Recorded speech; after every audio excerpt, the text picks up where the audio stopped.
Bonjour à tous, bienvenue dans cette troisième et dernière partie de la leçon sur l'appareil circulatoire. Aujourd'hui, je vais vous parler du cœur. Le sang circule en permanence dans les vaisseaux, en sens unique. Il est mis en mouvement par le cœur qui fonctionne comme une pompe. Ce moteur de la circulation sanguine est un muscle creux et cloisonné. À chaque contraction, il propulse du sang dans les artères. Le cœur, ça va être le moteur de notre appareil circulatoire, d'accord? C'est un peu comme le moteur d'une voiture. Si le moteur ne marche pas, alors la voiture n'avance pas. Ben là, c'est pareil. Si mon cœur ne marche pas, alors le sang ne pourra pas circuler dans mes tuyaux, dans mes vaisseaux sanguins. D'accord? Le cœur, c'est quoi en fait? Le cœur, c'est un organe qui va être recouvert d'un muscle, le muscle cardiaque. À chaque fois que ce muscle va se contracter, alors l'organe, le cœur, va se contracter également et va envoyer le sang dans le reste de mon organisme. Chaque fois que votre muscle cardiaque va se contracter, d'accord, votre cœur va battre. C'est ce qu'on appelle les battements cardiaques. C'est ce que vous entendez lorsque votre cœur fait tout, tout, tout, tout. D'accord? Donc si je mesure ce battement cardiaque, combien de fois mon cœur va battre pendant une minute, on va obtenir le rythme cardiaque. D'accord? À ne pas confondre avec le rythme respiratoire au niveau des poumons. Le rythme cardiaque, on va compter combien de fois mon cœur va battre pendant une minute. Le cœur possède 4 cavités avec un côté droit et un côté gauche, composés chacun d'une oreillette et d'un ventricule. Le cœur est un organe bien spécifique. Ce n'est pas un organe plein. C'est-à-dire que si je le coupe en deux, d'accord, je vais voir à l'intérieur quatre grandes poches, quatre grands trous, quatre grandes cavités. D'accord. Chaque cavité aura un rôle spécifique dans le fonctionnement du cœur. Alors, première partie compliquée de la leçon, il va bien falloir faire attention au côté droit et au côté gauche du cœur. D'accord. Comme vous pouvez voir maintenant, d'accord. Quand je parle du côté droit, en fait, ce que moi je vais voir, c'est le côté gauche. N'oubliez pas qu'en anatomie, je me mets à la place du muscle ou à la place de l'organe. C'est-à-dire que si je veux comprendre de quel côté est le cœur, je dois me tourner et faire comme si c'était mon propre corps. Donc mon cœur, le côté droit est bien par ici et le côté gauche est bien de l'autre côté. Alors que lorsque je vais le voir, je vais avoir le cœur droit à gauche et la partie gauche du cœur à droite. Le côté droit reçoit le sang pauvre en dioxygène. Le côté gauche, au contraire, le sang enrichi en dioxygène après son passage au niveau des poumons. Je viens de vous expliquer. Vous voyez bien ici en bas le côté droit de mon cœur, même si moi je le vois à gauche avec le sang bleu, alors qu'ici, en bas, je vais bien avoir le côté gauche de mon cœur, même si moi je le vois à droite avec le sang rouge. Chaque contraction le propulse dans les artères. Au cours d'un battement normal du cœur, le sang pauvre en dioxygène, renvoyé par les organes, pénètre dans l'oreillette droite par la veine cave. La contraction de l'oreillette droite le fait passer dans le ventricule droit, qui, en se rétractant à son tour, l'expédie dans les poumons par l'artère pulmonaire.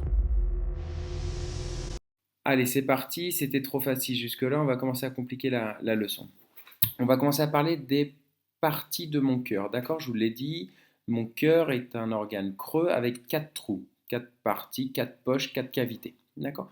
Donc chaque cavité va porter un nom, que ça soit du côté gauche ou du côté droit, on a de la chance, ça va être les mêmes noms.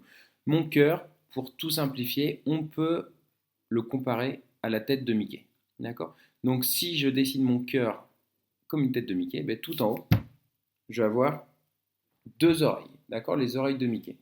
D'accord? C'est ce qu'on va appeler les oreillettes. J'aurai l'oreillette gauche et l'oreillette droite.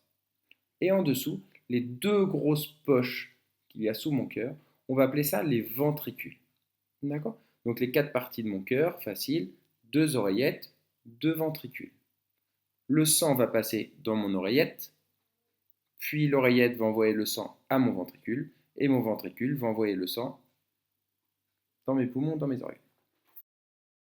Maintenant qu'on a vu le nom des différentes parties du cœur, ventricule et oreillette, il va falloir qu'on s'attarde sur quel sang passe dans quelle partie de mon cœur. D'accord? Donc comme on peut voir là sur l'exemple, c'est du sang bleu qui est dans mon cœur. D'accord? Le sang bleu va passer du côté droit de mon cœur. Le sang bleu va passer dans l'oreillette droite, puis dans le ventricule droit. Qui dit du sang bleu, dit du sang riche en CO2, gaz déchet. Donc si la partie droite de mon cœur est rempli de gaz déchet, c'est-à-dire que ce gaz, ce sang, vient forcément d'un organe ou d'un muscle qui m'a éjecté via les globules rouges ce CO2. On va voir maintenant ce qui se passe du côté gauche de mon cœur avec le sang rouge. Après son passage dans les capillaires des alvéoles pulmonaires, le sang est enrichi en dioxygène et débarrassé de son dioxyde de carbone. Il revient alors dans l'oreillette gauche par les veines pulmonaires. La contraction de l'oreillette gauche le pousse dans le ventricule gauche, qui le propulse lui-même dans l'aorte pour être distribué dans les artères de l'ensemble du corps. Maintenant, du côté gauche de mon cœur va arriver le sang rouge. Qui dit couleur rouge dit que le sang a été enrichi en O2, en dioxygène. Comment ce sang a été enrichi? Ce sang est passé par les alvéoles pulmonaires, d'accord, par les poumons. Au niveau des poumons, le CO2 est parti, les globules rouges ont pris du O2, et des poumons, ça repart au cœur. En arrivant au cœur, même chose que du côté droit, le sang rouge arrive dans l'oreillette gauche, passe dans le ventricule gauche, et s'en va direction mes organes et mes muscles pour les nourrir, ou du moins leur fournir l'O2 nécessaire à leur fonctionnement. Pour vous expliquer tout ça, je vais vous mettre un petit dessin, un petit schéma. Donc on va faire un petit résumé de tout ça, d'accord? Même si ça vous paraît compliqué, c'est pas si compliqué que ça, d'accord? Donc on va partir du cœur, du côté gauche du cœur. Du côté gauche du cœur, j'ai mon sang rouge, d'accord? Le sang rouge, le sang riche en O2, va passer dans mon oreillette. De mon oreillette, il va passer dans mon ventricule. De ce ventricule, le sang riche en O2 va partir dans une artère. De cette artère, il va descendre jusqu'à un organe ou un muscle.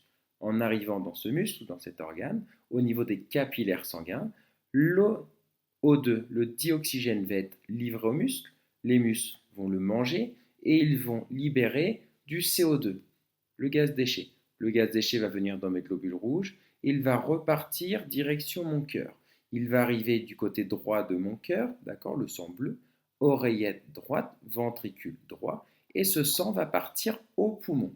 Au niveau des poumons, dans mes alvéoles pulmonaires, d'accord, au niveau des poumons, les globules rouges vont lâcher le CO2, le dioxyde de carbone, et vont se remplir de dioxygène, d'accord.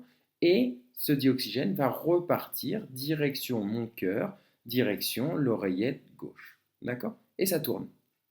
Cœur, organe, cœur, poumon, cœur, organe, cœur, poumon. D'accord? Et si on veut rajouter maintenant mes vaisseaux sanguins, ça fera cœur, artère, muscle ou organe, veine jusqu'au cœur. Cœur, poumon, poumon, cœur, artère, organe, veine, cœur, poumon. D'accord? Si maintenant on veut le faire et compliquer jusqu'au bout avec les gaz, on va arriver cœur, dioxygène, dans mon artère, grâce aux globules rouges, jusqu'à l'organe. L'organe mange le dioxygène, libère le CO2, mes globules rouges ramènent le CO2 jusqu'au cœur, mon cœur envoie ce CO2 jusqu'aux poumons, mes poumons vont libérer le CO2 lors de l'expiration, vont prendre du O2 lors de l'inspiration et vont envoyer mon sang avec ces globules rouges jusqu'au cœur. Et ça repart. Cœur, artère, organe, veine, cœur, poumon. Et ce cycle, vital pour l'organisme et l'être humain, se répète à l'infini. Voilà, on a fini notre leçon sur la circulation sanguine. J'espère avoir été clair. De toute façon, si vous avez n'importe quelle preuve, n'importe quelle question, vous n'hésitez pas, un message privé, et je vous ferai une vidéo pour répondre à toutes les questions intelligentes, comme d'habitude. Merci, au revoir et bonne journée.